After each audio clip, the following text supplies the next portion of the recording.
So hello friends, welcome back to our channel after a long time because I have just finished my boards.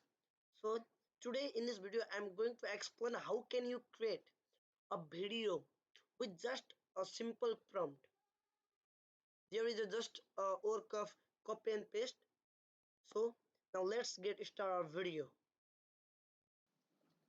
So at the first we will come in our Microsoft page and search in video AI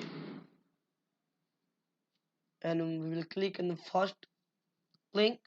Then if you do not have account, then you will click on sign up. I have already account, then I will click on login. So now here you will see here it will ask a topic and detailed instructions. So we will simply go in GPT and ask it for a story. Create a poor boy story in around 100 words.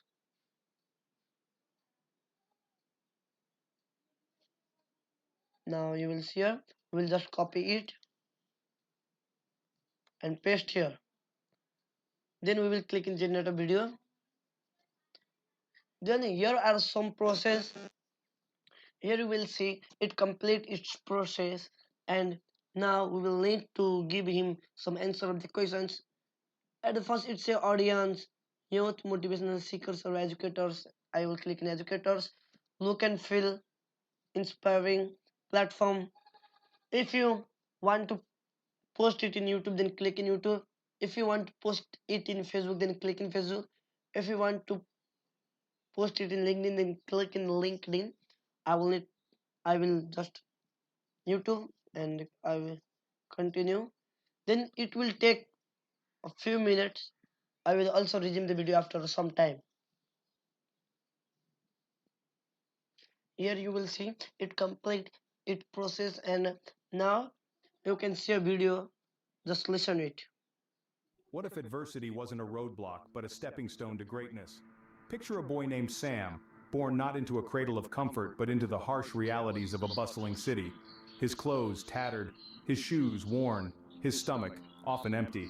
Yet within him, dreams and aspirations hummed, too big, too audacious. As you can see, it can create a video that I give to it. If you want to edit this video, then you will also give a command to it. So, but I will not need, so I will just click in export. Then here you will see if you pay, if you buy a premium, then you will not see a watermarks. I will just click in stock watermarks normal and 180p because 4K is not available now. Then I will click and continue. Then like this you will create a video. Thanks for watching and subscribe for more videos related to web and programming languages.